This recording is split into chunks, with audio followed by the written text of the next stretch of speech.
Quiero hablar un poco, ¿verdad? Hoy, un poco, porque no sé si termine en este mensaje, de lo que es la oración. ¿Cuántos sabemos lo que es la oración? Aquí. Muy pocos sabemos. Y es cierto, tiene razón, en muy pocos levantar la mano. Y quizás sepamos el significado de oración, que lo vamos a volver a repetir, pero no tenemos conciencia de que somos gentes, hijos de un Dios, que debemos estar tratando o platicando constantemente con el Señor, para que el Señor nos pueda dar una bendición en todas formas. Fíjese, esa palabra oración, listos maestros, gramaticalmente viene siendo el conjunto de palabras que expresan un concepto o un motivo. Eso es lo que significa precisamente esa palabra oración. Yo no estoy hablando, ¿verdad?, de la palabra rezo, porque una cosa es oración, otra cosa es rezo. El rezo viene siendo orar de palabras y recitar oraciones usadas, así le pone el diccionario, por la iglesia, y le hago yo así, entre comillas. Y recitar viene siendo pronunciar una cosa que se sabe de memoria. O sea, el rezo es del intelecto. Y hoy vamos a hablar de la oración, ¿verdad? Porque hemos estado hablando en la escuela dominical del modelo de iglesia que Dios desea. Por favor, ponga atención. Si se le hace pesado esto, en usted está. Pero por favor, ponga atención. Si usted dice ser un cristiano, usted dice ser una cristiana, usted necesita saber realmente lo que es oración. Porque a veces oramos y oramos y oramos y somos hombres y mujeres de oración, pero no sabemos muchas de las veces cuál es la razón. Ahora, le voy a mencionar algo. En la Biblia, fíjese, la oración es adoración que incluye todas las actitudes del espíritu humano en su acercamiento a Dios. Primeramente vimos lo que era oración, primeramente vimos lo que era rezo, lo que era recitar, pero en la Biblia, yo le estoy hablando aquí lo que la Biblia dice. En la Biblia la oración es adoración que incluye todas las actitudes del espíritu humano en su acercamiento a Dios. No está hablando del humano, está hablando del espíritu humano, del espíritu del humano, de lo interior del hombre. Es algo espiritual, porque la relación de nuestro espíritu es con Dios, porque Dios es espíritu, y los que le adoran en espíritu y en verdad es necesario que le adoren. Eso es precisamente para que nosotros aprendamos lo que es oración. Ahora, el cristiano adora a Dios, fíjese hermano, cuando le ofrece culto, confesión, alabanza y súplica por medio de la oración. Ahora, hay algo. El hombre ora, la razón es porque Dios ya ha tocado su espíritu. Estoy hablando de alguien que ora, ¿verdad?, por sí mismo, que siente la necesidad. Si no siente la necesidad de Dios, usted no va a orar. Es la razón por lo que mucha gente fuera de aquí no oran en sus casas, menos van a asistir en un programa que hay de la iglesia semanalmente a estar aquí en conjunto orando a Dios. Ahora mire, vamos a tomar algo para ver lo que es la oración y cómo es que llegan las oraciones y qué espíritus demoníacos malignos impiden que venga la respuesta del cielo a quien pide o a quien tiene la necesidad, que está haciendo esa petición a Dios. En el libro de Daniel, capítulo número 10, primeramente, aquí vamos a ver el ejemplo de algo que yo escuché, no lo leí, Dios lo sabe, debía de haberlo leído porque se me pasó una información, pero no la leí, no tuve ya el tiempo de hacerlo, no tuve ya la manera de hacerlo, ¿verdad? Ya cansado el día de ayer sábado, que cuando se me entregó eso, ya cansado, ya en la noche, de todo el día, de un trajineo, llegar y a la casa y ya por razones, ¿verdad?, de que uno ya es una persona que se cansa bastante. Aunque el cansancio no nos va a detener, no nos detiene. Yo escuchaba, ¿verdad?, de un hombre, de una persona que sirvió por tiempo, por años, a Satanás. Ahorita se nos hablaba, ¿verdad?, de que cómo hay adoración a Satanás y cómo toda la noche sin parar se cantaba y toda la noche hacen sus aquelarres, porque esa es una aquelarre, son las llamadas misas negras, las hacen a Satanás, ¿verdad?, los hombres y sobre todo los diabólicos, las brujas, anualmente ellos se reúnen en una aquelarre precisamente, y el líder de ellos, el brujo mayor que le podemos decir, a veces se disfraza, vaya, con un disfraz de macho cabrío, ¿verdad?, el tipo del Satanás, y ellos van y rinden cuentas anualmente a Satanás de los males que hicieron en un año. Y esos aquelarres terminan hasta en orgías y en tantas cosas, sacrificios de humanos, y ellos están sirviendo a un Dios que es el Dios de este mundo, que es Satanás. Eso es real también. Así como nosotros creemos en un Dios, ¿verdad?, también creemos en ese Dios Satanás maligno, pero nosotros no lo adoramos ni le servimos. Ya le servimos cuando estábamos sin Dios y sin esperanza, porque Él es el Dios de este mundo. Y el hombre se testifica que alcanzó tales niveles de espiritualidad maligna, vaya, que llegó a los niveles de que dejaba su cuerpo. La Biblia habla de dejar el cuerpo. Pablo dejó el cuerpo, Ezequiel dejaba el cuerpo, su alma salía. Pero en este caso estoy hablando de alguien que deja su cuerpo también para unirse, lo dejaba, para unirse a los demonios e ir a combatir, a hacer guerra contra la iglesia, y sobre todo se iba sobre las gentes que estaban orando, sobre las gentes de oración, de gente que realmente está consciente. Sobre esos, como ha sucedido en muchos, y he oído yo por testimonios de muchos, cómo es que Satanás envía a sus huestes. La Biblia es muy clara cuando dice que nuestra lucha no es contra carne y sangre, sino contra principados, contra potestades, contra señores de estas tinieblas, contra malicias espirituales en los aires. Esas son las huestes que cuando Satanás fue echado del cielo se las trajo. Ya andan haciendo un trabajo.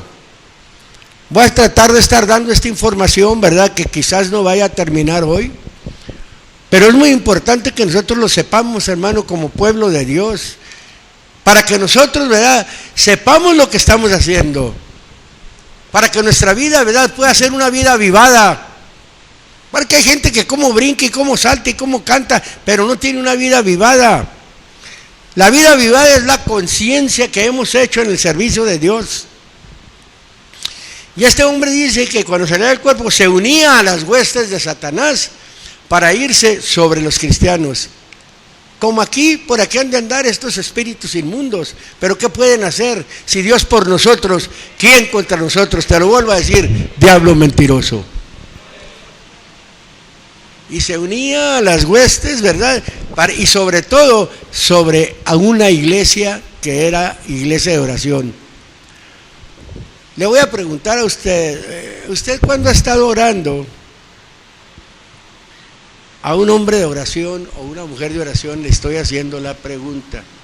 Si usted se considera un hombre de oración, se considera una mujer de oración, y que en la oración siente la presencia de Dios, pero así como siente la presencia de Dios, hay momentos en que también se sienten la presencia demoníaca.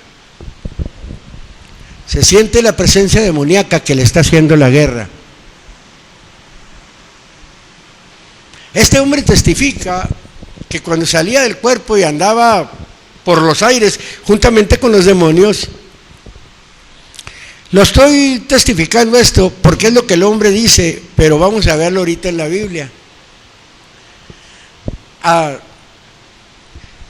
Dice que arriba en el cielo hay como una tela. No vamos a hablar de una tela de trapo, no, hay como una tela donde hasta ahí ellos pueden, es el dominio de ellos. Yo creo que esa tela, me pongo a pensar, es el espacio donde Dios les permite a ellos, porque Satanás es el rey de este mundo. De ahí para arriba ellos no pueden pasar. Y los de arriba, vamos a hablar de las criaturas celestiales, de las criaturas de allá del tercer cielo. También para pasar para acá no es muy fácil, como en una ocasión, usted ve en la Biblia, cuando Abraham le dijo al rico, ¿verdad? Tú no puedes pasar para acá, ni nosotros podemos pasar para allá. Había una división. Y en lo celestial es lo mismo, porque si este es un mundo, es un país de Satanás.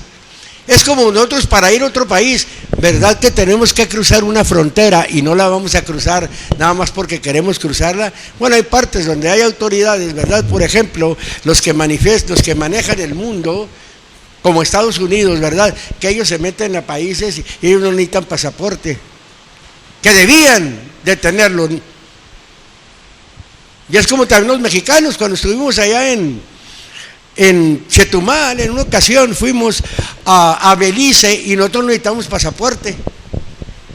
Pasamos a Belice sin pasaporte, pasamos todo un autobús, nos pasamos hasta allá. Pero en este caso estoy hablando de las fronteras que hay. Hay la frontera entre lo celestial y la frontera entre lo maligno, el dominio de este mundo. Y me vino, ¿verdad?, a la mente esto.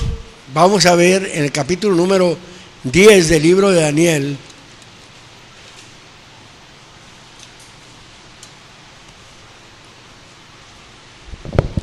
Versículo número 1.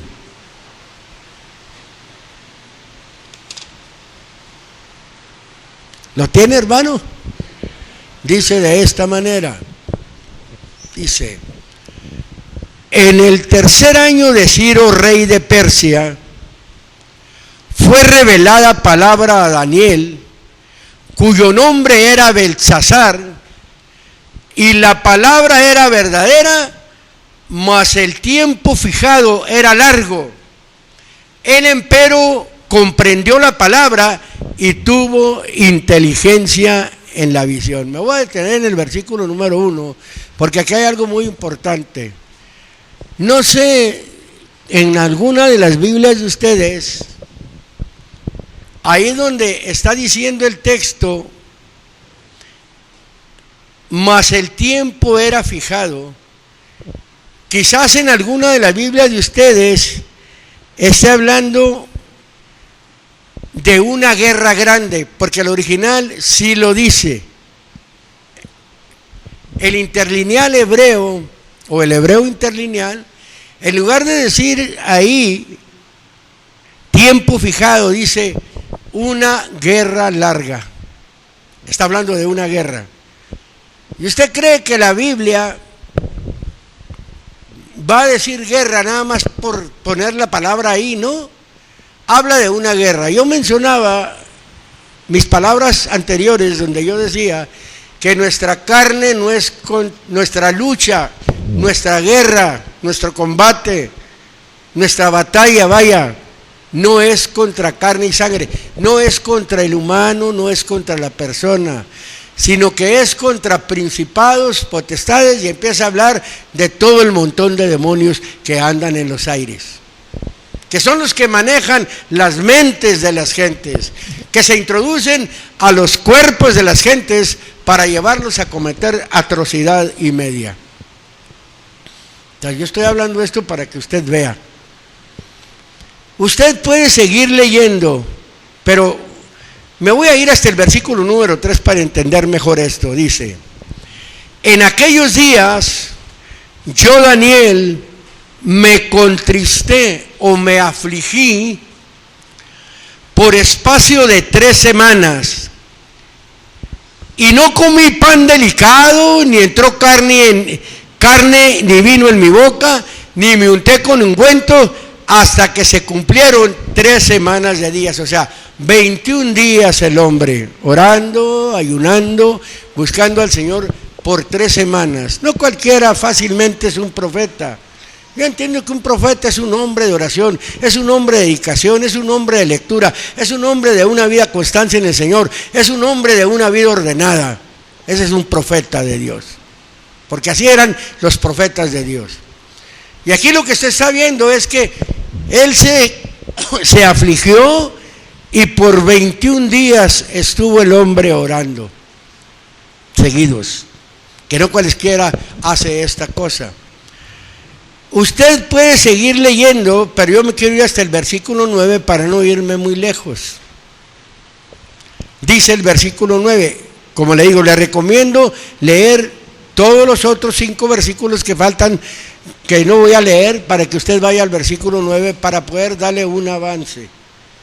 Y luego dice: empero oí la voz de sus palabras, de aquel ángel que le aparece, ¿verdad? De aquel ser que le aparece allí a aquel hombre llamado Daniel. Dice: y oyendo la voz de sus palabras, estaba yo adormecido sobre mi rostro, y mi rostro en tierra. Mire, aquí se confirma, cuando la presencia de Dios es fuerte, el hombre cae como adormecido. Cuando la presencia de Dios viene con fuerza. Y lo sigue diciendo, el 10: y aquí una mano me tocó, e hizo que me moviese sobre mis rodillas y sobre las palmas de mis manos. Y díjome, fíjese, Daniel, ¿qué le dice? Varón de deseos.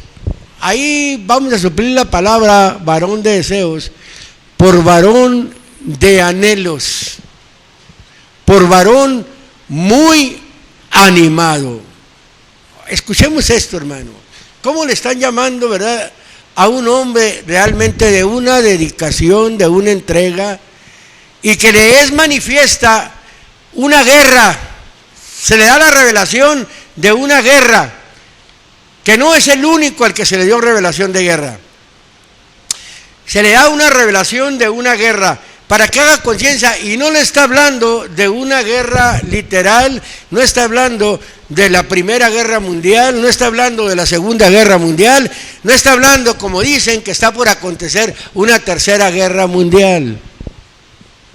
Está hablando de una guerra contra los mismos demonios, una guerra que tiene el pueblo de Dios, una guerra que tienen o tenemos los que decimos ser hijos de Dios. No es cualesquier guerra, hermano. Para que haga usted conciencia, por favor. Yo como hombre, ¿verdad?, de Dios, porque así considero, yo le estoy haciendo ver lo que a mí me ha sido mostrado para tener un mejor entendimiento de qué es lo que estoy haciendo. Porque nosotros decimos que vamos a ir al cielo, pero ahorita vamos a ver que para entrar al cielo no es muy fácil.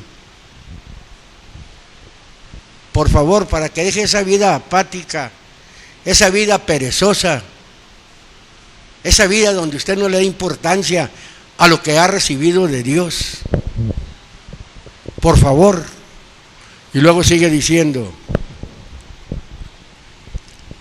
versículo número 11 dice, y díjome Daniel, varón de deseos, está atento a las palabras que te hablaré, y levántate sobre tus pies, porque a ti he sido enviado ahora, y estando hablando conmigo esto, yo estaba temblando. Fíjense, para recibir un mensaje de Dios, nada ligero, no es nada ligero.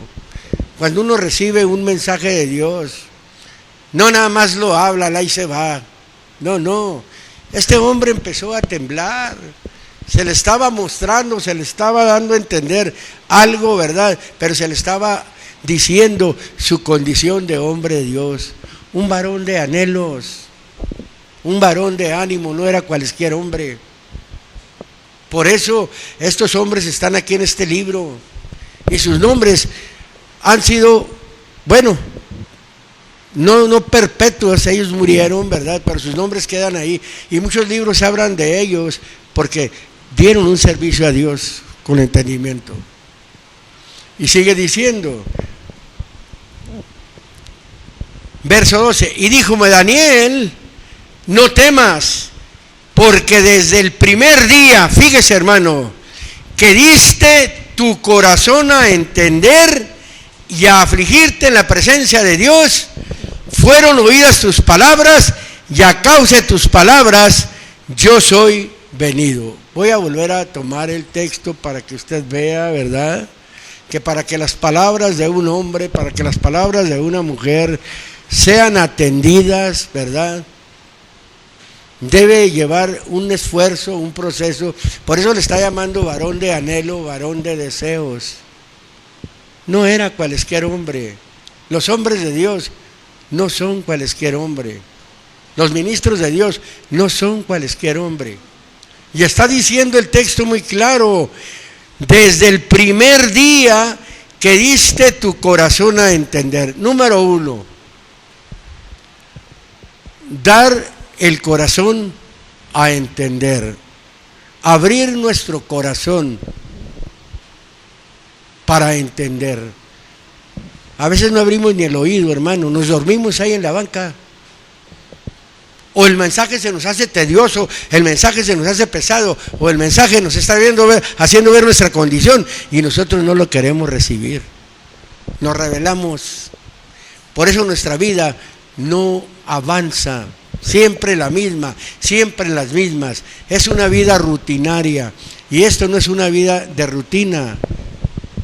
Es una vida, ¿verdad?, de ascendencia. Y luego sigue diciendo, diste tu corazón a entender y a afligirte en la presencia de Dios. Otra cosa, afligirse en la presencia de Dios. ¿Qué es eso?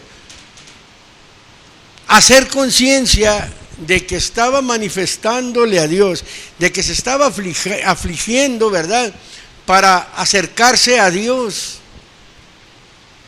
Y Dios estaba viendo que era un hombre que se afligía en su presencia. ¿De qué se podía afligir el hombre? Oiga, de ver tantas cosas. El hombre se afligía, era un líder. Era un hombre que Dios lo había llamado. Era un hombre de conciencia. No nada más se acercaba por acercarse a Dios, no. Había una aflicción para poderse acercar a Dios. Y lo que dice enseguida, fueron oídas tus palabras y a causa de tus palabras yo soy venido. Bueno, nuestras palabras para traer la respuesta de Dios como venga. Aquí está hablando, se está pidiendo una respuesta, pero la respuesta, fíjense qué privilegio de ponerse a orar, cosa que quizás nosotros no hemos experimentado, de que le hemos pedido algo al Señor y que sea un ángel, hermano, el que venga y nos traiga la respuesta. Que sea un ángel el que nos traiga la respuesta, fíjense, hermano. Qué aumento de fe, ¿verdad? Qué subidón le dio ahí, ¿verdad? Un ángel trayéndome la respuesta, dice este hombre. Soy venido a causa de tus palabras. Tus palabras movieron a Dios para escucharte y aquí vengo a traerte la respuesta. Pero fíjese que el ángel no la agarró muy fácil, acordándome de lo que se dice de esa tela. Dice enseguida el texto: mas el príncipe, fíjese lo que dice ahí, mas el príncipe del reino de Persia se puso contra mí 21 días.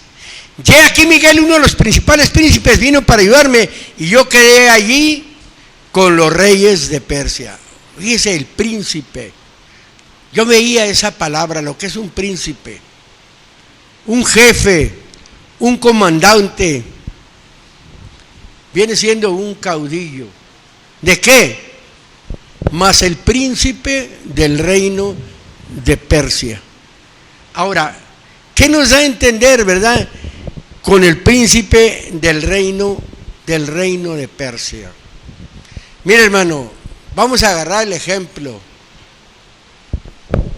de un país. Un país tiene un presidente. En este caso, el presidente del país de las tinieblas es Satanás, porque es el rey de este siglo. Pero un país tiene un gabinete, tiene acomodados en cada ciudad o en cada pueblo o en cada estado, así como hay un presidente, líder nacionalmente, vamos a decirlo así, hay un gobernador, ya refiriéndonos a un estado, que ya son varias ciudades, y hay un presidente municipal, que es el presidente del municipio o de ahí de la ciudad. Así Satanás tiene caudillos, tiene comandantes, tiene líderes, pero también Dios así, porque enseguida dice que uno de los principales ángeles, o los principales, mejor dicho, uno de los principales príncipes, refiriéndose en este caso a Miguel. Quienes conocemos la Biblia, nosotros sabemos que Miguel es el que le ha dado más suerte al enemigo. Ahora le voy a decir por qué. Fíjese, Miguel aparece ya como por el año 1400 aquí en la Biblia habla de Miguel. Hace 3400 años apareció Miguel. Lo vemos, ¿verdad? Allá en los tiempos de que aparece contendiendo con Satanás por el cuerpo de Moisés. Después pasan como unos 800 años y vuelve a aparecer aquí donde está hablando, porque esto sucedió como en el año 600 antes de Cristo. Y luego, ¿verdad? Vuelve a aparecer ya después en el Nuevo Testamento, ya Juan habla de él 100 años después de Cristo, como en el año 100. Fíjese todo lo que tiene, o sea, la edad, vamos a decir así, el tiempo de un ángel. Como yo dije el otro día, un ángel no es sempiterno porque es creación de Dios. Es eterno porque Dios le dio la facultad de ser eterno. Pero también un ángel, por ser creación de Dios, como hablábamos en la escuela, tiene su libre albedrío, porque hubo ángeles que dejaron su habitación celestial. ¿Cierto o no es cierto? Habla el libro del Génesis, ahí en el capítulo 6. Pero este es el arcángel, porque hay ángeles, hay arcángeles, hay serafines, hay querubines, y como lo hemos predicado, cada uno tiene su función. Y aquí este ángel, porque la Biblia está hablando de este ser, de este ángel, ¿verdad? Dice que pidió ayuda, dice, mas el príncipe, el rey de Persia, se puso contra mí, ¿cuántos días? 21 días. Los días que estuvo aquel hombre en ayuno, los días que estuvo aquel hombre en oración, que estuvo hablando con el Señor, pero desde el día que dio su corazón a afligirse delante de Dios, fue llegado hasta la presencia de Dios. Quiere decir que nuestras oraciones sinceras, honestas, de corazón, no las detiene nadie. No tiene fronteras la oración, vaya. Tiene más fronteras el ángel, porque el ángel al venir para acá, ahí se encontró con una lucha que tuvo que pedir ayuda, hermano. El ángel tuvo que pedir ayuda, pero viene el número uno, el príncipe, uno de los principales príncipes. Y de hecho, yo alcanzo a pensar, ese es el lugar que tenía el diablo. Porque cuando se hace esa grande batalla en el cielo, según el capítulo 12 del libro de Apocalipsis, dice que Miguel y sus ángeles lidiaban contra el dragón, y el dragón y sus ángeles también pusieron resistencia. Pero dice que no fue hallado más su lugar, sino que fueron echados. Este arcángel viene, lo respalda. Bueno, aquí está, ya vino, ya le trajo a Daniel la respuesta de lo que él pidió. Ahora sigue diciendo, dice, y yo quedé allí con los reyes de Persia. Ahora yo quiero mencionar algo, ¿verdad? Al hablar de los reyes de Persia, podemos hablar en este caso, se puede hablar de una nación y que incluye sus habitantes. Pero ahí, esta palabra en el caldeo es una palabra afaresaí, precisamente para referirse a foráneo, a extranjero o habitante de una región desconocida. Esos son. Está hablando de demonios, está hablando del rey de Persia, pero está hablando de un demonio que es comandante, de un demonio, ¿verdad?, que es un caudillo, de un demonio que es un jefe. Esas son las luchas, son las guerras, pero no la agarró muy fácil. Como le digo, la oración llegó al momento, porque iba de aquí para allá, no tiene barreras. ¿Por qué? Porque la oración va de un hijo de Dios, va al país de Dios, ¿y qué lo puede detener? Nada. Ahora, vamos a seguir leyendo. Verso número 14. Soy pues venido para hacerte saber lo que ha de venir a tu pueblo en los últimos días, porque la visión es aún para días. Era larga. Y luego le dice, mas he aquí, y estando hablando conmigo semejantes palabras, puse mis ojos en tierra y enmudecí, o me quedé callado. Mas he aquí, como una semejanza de hijo de hombre, tocó mis labios. Entonces abrí mi boca y hablé y dije a aquel que estaba delante de mí, Señor mío, con la visión se revolvieron mis dolores sobre mí y no me quedó fuerza. ¿Cómo pues podrá el siervo de mi Señor hablar con mi Señor? Porque al instante me faltó la fuerza y no me ha quedado aliento. Y aquella cosa, como semejanza de hombre, me tocó otra vez y me confortó. ¿Qué es lo que hace Dios? Cuando usted siente la presencia de Dios, hermano, que está orando, es precisamente eso, es confortado por Dios. Aquí está hablando de un ángel, está hablando de alguien que toca a aquel hombre y lo conforta. A nosotros quizás o no lo hemos captado o no lo hemos, no ha venido a nuestra mente que cuando estamos afligidos, cuando estamos nosotros orando y en un momento empezamos a sentir paz, empezamos a sentir tranquilidad, y aquella petición que hemos estado haciendo, hermano, Dios le ha dado solución ahí al momento. Como hace días, ¿verdad? Por ahí yo escuchaba algo. de una aflicción, ¿verdad? De unas cargas. Y yo mencionaba y decía a quien pidió la oración por esas cargas, esperen Dios. Esa es la forma de acercarse a Dios. Y si las cargas se fueron, es que llegó Dios. Llegó el Espíritu de Dios, llegó la llenura del Espíritu Santo. O puede ser que no lo distingamos, no lo percibamos. A lo mejor llega un ángel y nomás nos toca con eso. Por eso estoy hablando de la importancia de la oración y de la entrega a Dios, hermano, y una conciencia en este terreno.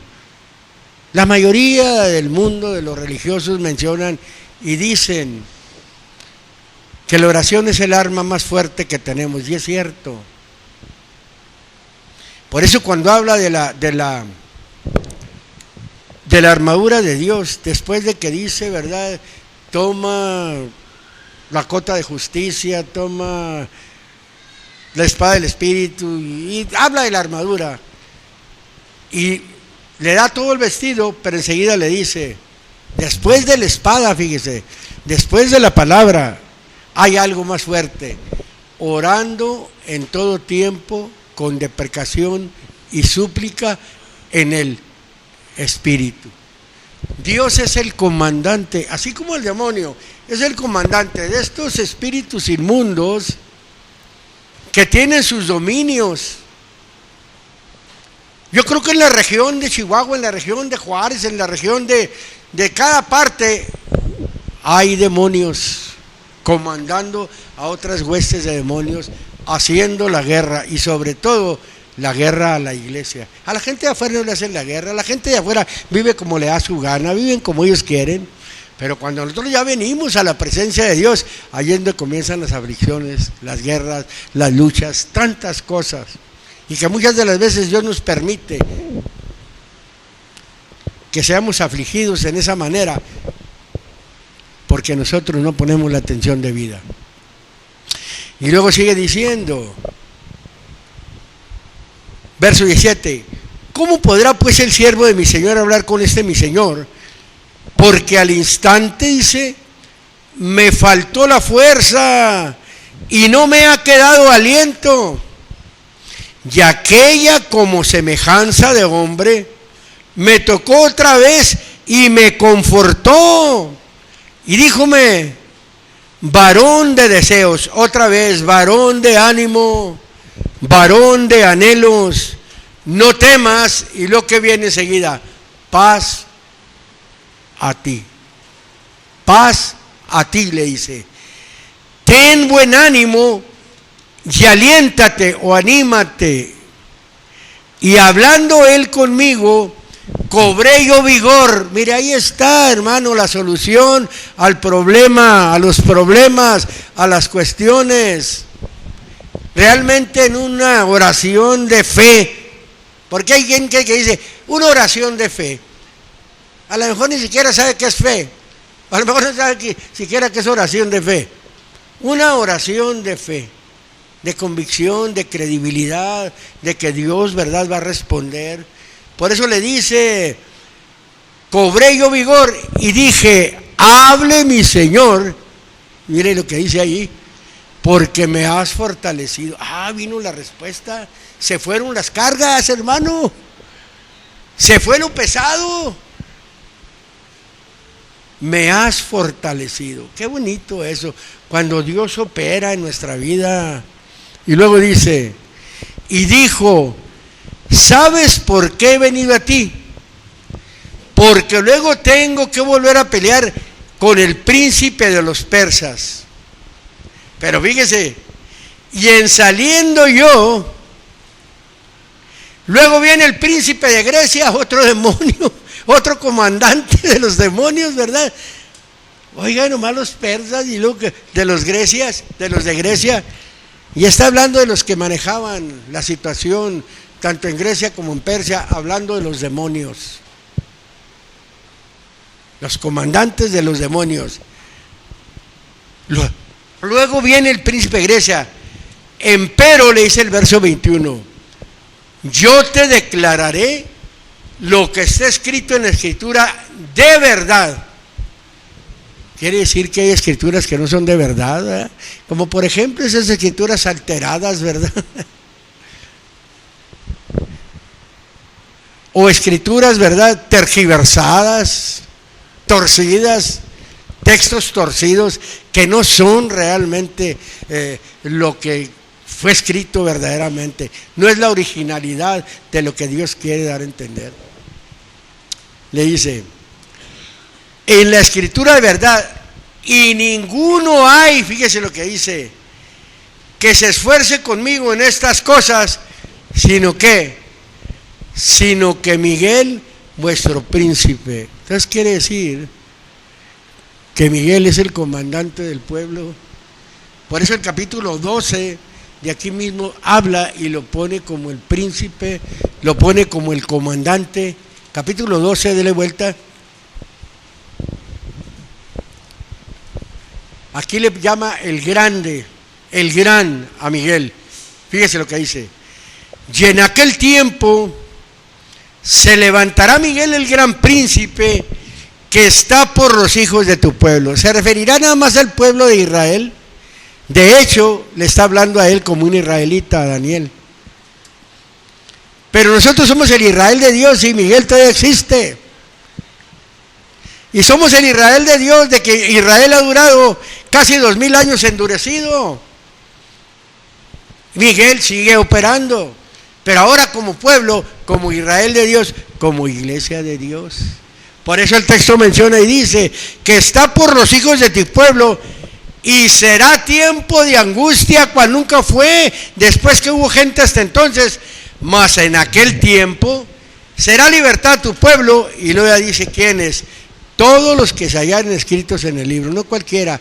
Se necesita estar escrito en el libro de la vida. ¿Para qué? Para poder alcanzar la libertad. Estaremos escritos en el libro de la vida. Ya se nos habló en meses pasados, se nos habló del libro de la vida. Ahora, después le seguimos a esto, hermano. Yo quise hablar esto, ¿verdad?, porque es muy necesario. Fue prácticamente este capítulo, ¿verdad?, de información, de un despertamiento, vaya. Dios movió las cosas en esta manera, porque si me voy directo con los textos de la oración que nos van a hacer entrar en cordura un poco más adelante,